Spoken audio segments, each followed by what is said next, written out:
Bom, queria agradecer ao Jorge e falar, eu acho que ele mostra uma coisa que eu acho muito interessante, que é o tempo inteiro olhar para o espaço, olhando todas as suas conexões com o que está fora daquele limite onde ele está projetando, né? Pensar sempre aonde que está inserido e de que forma ele se comunica com o entorno. E aí eu acho que isso é uma boa deixa para o trabalho do Pierre, que também pensa o tempo inteiro esse espaço macro e o micro, né? Como é que a gente está olhando ele dentro e como é que a gente trata ele para fora.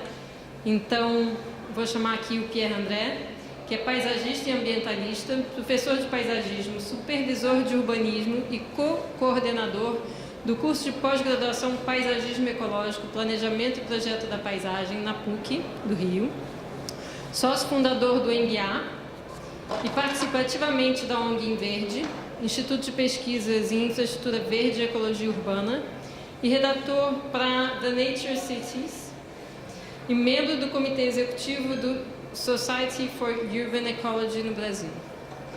Obrigada, Pierre.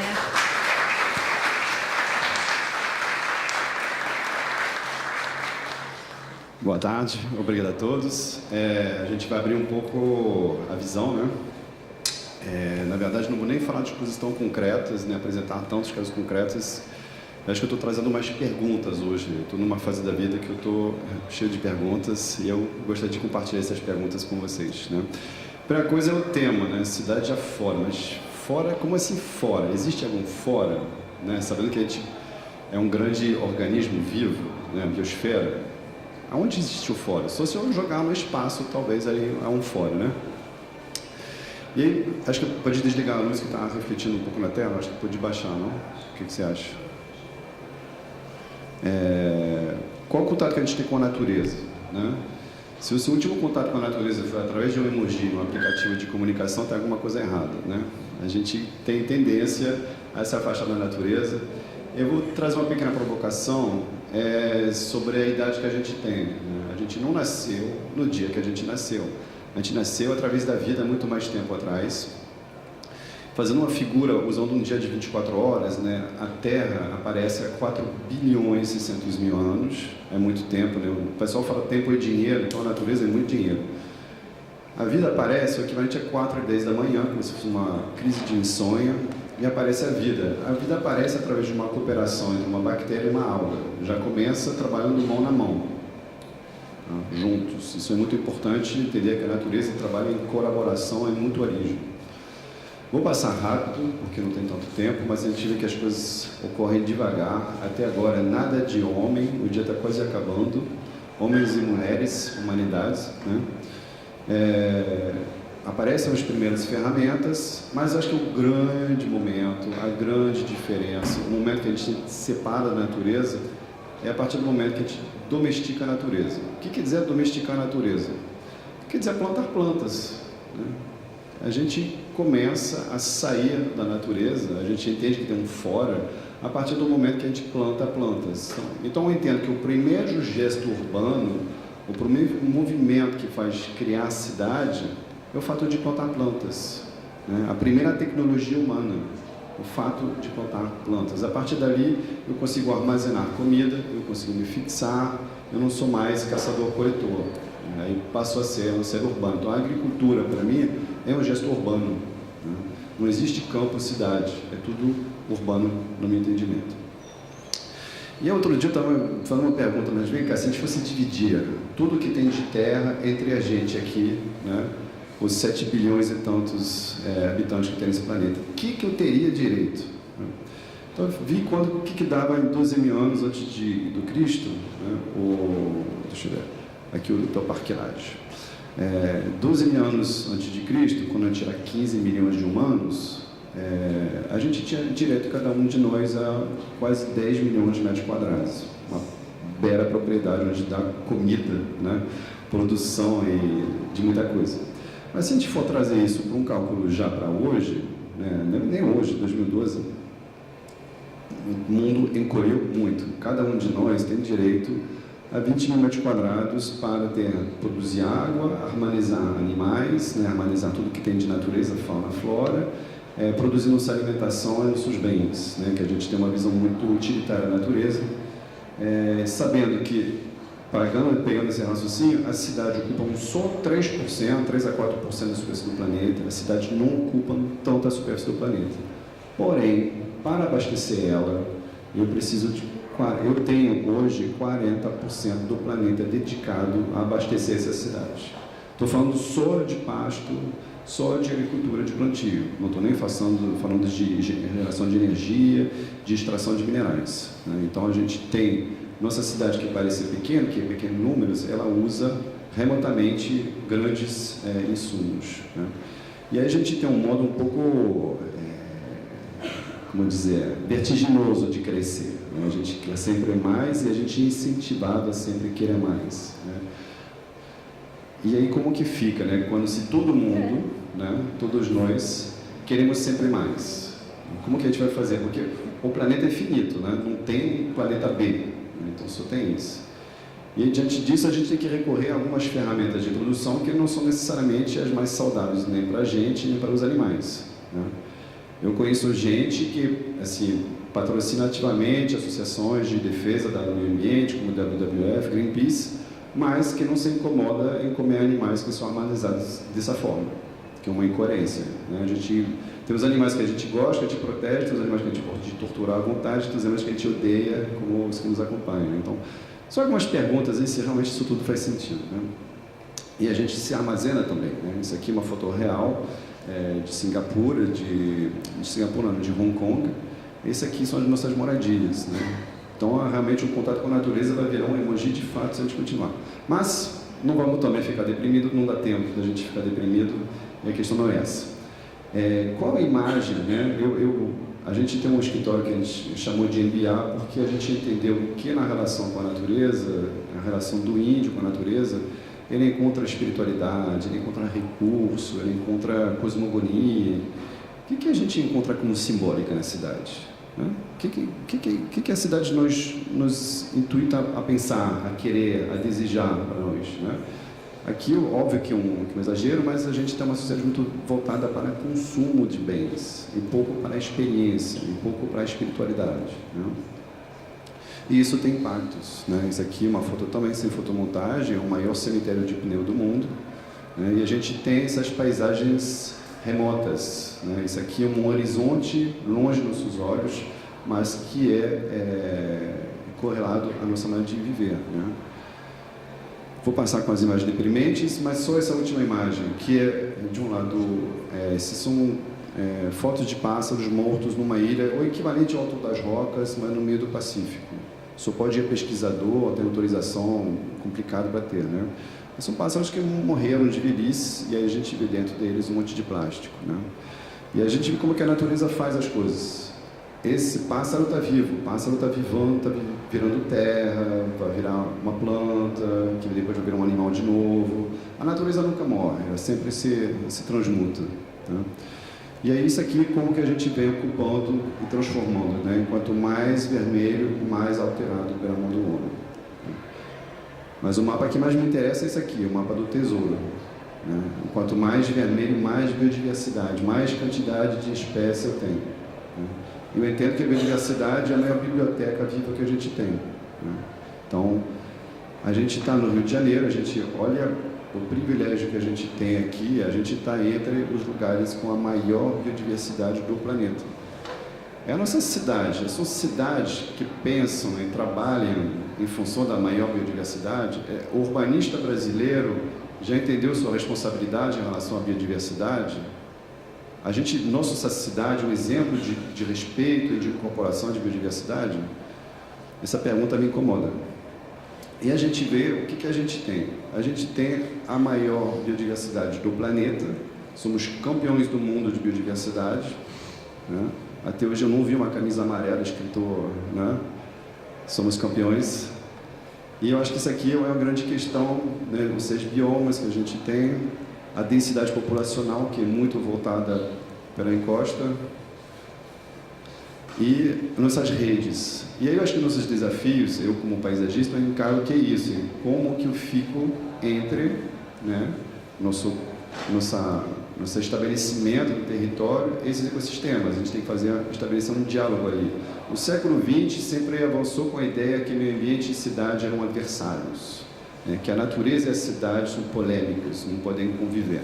No século XXI não há espaço para pensar conflito entre esses dois ambientes. São dois ambientes que trabalham mão na mão, que se beneficiam um ao outro. Então, cuidado a não criar problema, é dizer, não, mas meio ambiente e cidade dá problema. Não, isso aí no século passado. Já estamos no século XXI há 18 anos, né? Eu vejo que o século XX tem uma certa resistência em passar, a gente ainda tem muitos costumes do século XX, mas depende da gente brigar para não perder muito mais tempo, né? Então, eu fico olhando para a natureza, eu sou, assim, eu aprendo tudo com a natureza. E com alguns autores que falam de natureza também. Eu acho essa forma funcional incrível. Isso aqui a gente vê um voo de andorinhas no final da tarde ali, você nunca vai ver duas andorinhas bater uma na outra.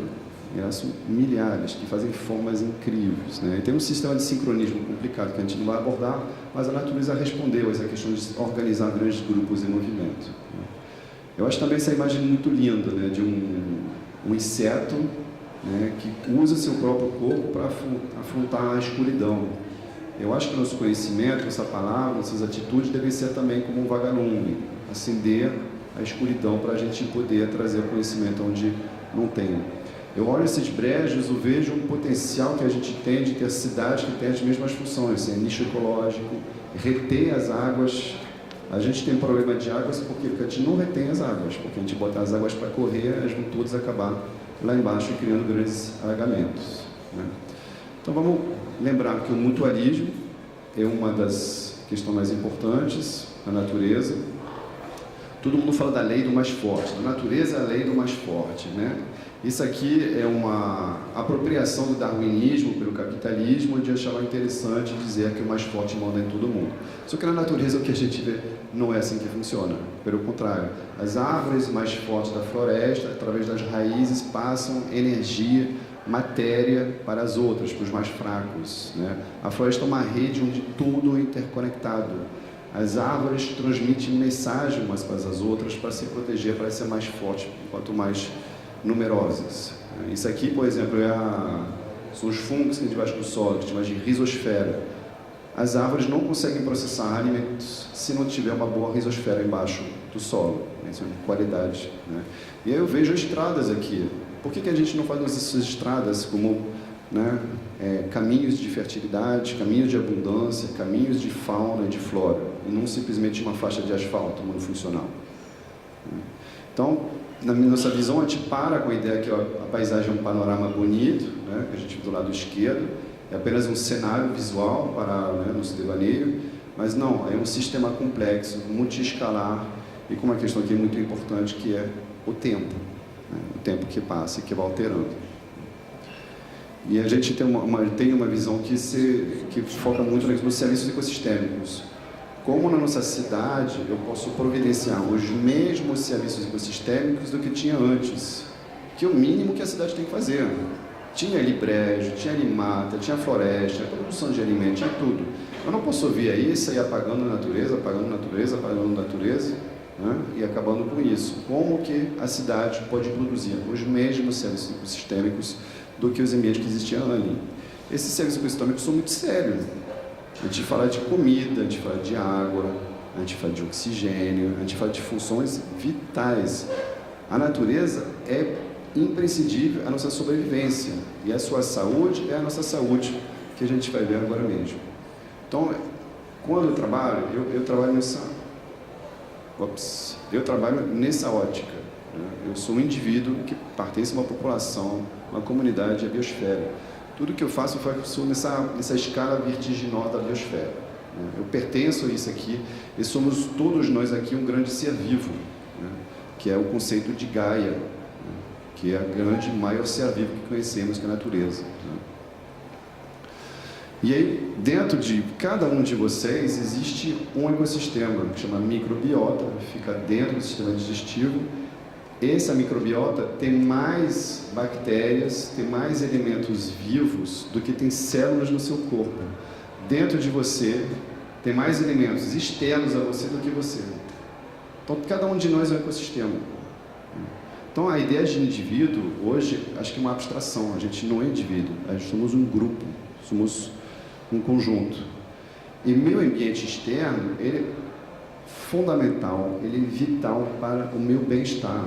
Não tem uma pessoa que vai ficar saudável num ambiente completamente degradado e destruído. Então, concreto, asfalto, vidro, metal, elementos que são impermeáveis e infertis, não são elementos promovedores de saúde. Eles têm que ser hibridados, agregados com outras camadas, porque o meio ambiente é meu grande corpo. E quando eu olho para uma paisagem, eu olho para o meu corpo. Eu acabei virando médico de paisagem, olhando, ali está doente, como que a gente pode recuperar. E é muito positivo, porque a mão do homem é capaz de favorecer, a mão do homem é capaz de enriquecer a natureza. Isso é maravilhoso. E a gente tem um exemplo maravilhoso que é a Amazônia, a primeira agrofloresta do mundo. Os índios cultivam a Amazônia há milhares de anos, favorecendo as frutíferas, trabalhando as plantas que mais lhe interessam onde eles moram, na beira dos rios, ao longo das trilhas, e está ali uma sinergia entre homens e natureza que é muito positiva. E a gente tem que citar esse desafio. Quando a gente projeta a cidade, quando a gente projeta espaço, qualquer seja a escala, que seja uma janela, que seja uma rua, que seja um bairro, a gente tem o desafio de ter um desenho, um projeto que seja tão competente, tão agregador, tão enriquecedor como a natureza trabalha aqui. A gente vê que ela está sempre no entre. A ecologia é um entre. O que existe entre as pessoas e a natureza? O que existe entre o alimento e a pessoa? A gente nem sabe de onde a gente vê a nossa comida. E, por sorte, o tema aqui que a gente está abordando hoje, do Cidade Afora, a gente viu na greve dos caminhoneiros a dependência e o vício que a gente tem em gasolina. A gente viu que a gente ficou sem alimento. A gente vê que a gente separou a questão da cidade do campo, enquanto a gente vai pensar justamente a cidade como um organismo vivo. Eu não tenho território para deixar campo de um lado e a cidade do outro, e ficar dependendo de gasolina para trazer as coisas de um lado para o outro. Então, tem dois ciclos que eu vou citar, entre muitos, mas tem o ciclo da água. A água é, eu acho, uma das coisas mais sagradas que tem. O planeta chama Terra, mas deveria se chamar planeta Água, porque tem muito mais água na superfície do que terra. E cada um de nós tem 70% de água no corpo aqui. A pessoa que você ama tem 2/3 de água no corpo, você ama muito a água e não valoriza isso o suficiente. E como que a cidade trata as águas? Eu abro o jornal, sempre vejo aquela história, chuva mata, chuva alaga, chuva destrói, é tudo mentira. O que faz isso é a cidade muito mal feita, é a cidade que acha que a água é um resíduo, é a cidade que acha que a água é uma coisa que a gente tem que expulsar da cidade. Não, a água é ouro, é o maior, tudo que tem vida tem água dentro. E a gente tem que fazer a cidade, o urbanismo tem que trabalhar assim, tem que trabalhar incorporando essas águas e tornando ela com a dignidade que elas têm que ter. Outro exemplo, as folhas secas. A gente tem mania de limpar, limpar o quintal, quer dizer, normalmente concretar o quintal completamente. A gente tem a árvore da mosquita, a gente tem uma certa resistência cultural contra uma visão mais ecológica ainda. Então a gente está numa mudança de paradigma também em relação a isso, a gente tem que trabalhar com isso, mas folha seca não faz sentido tirar. Era um fator de qualidade ambiental na floresta, é justamente a camada de folha seca que você tem no solo dela. Então, por que eu vou pegar um saco de lixo, botar folha seca dentro, botar num caminhão para ir num aterro sanitário? A gente faz... Voltando para a questão anterior, como que a gente usa a água potável da pior maneira possível? Dentro da privada.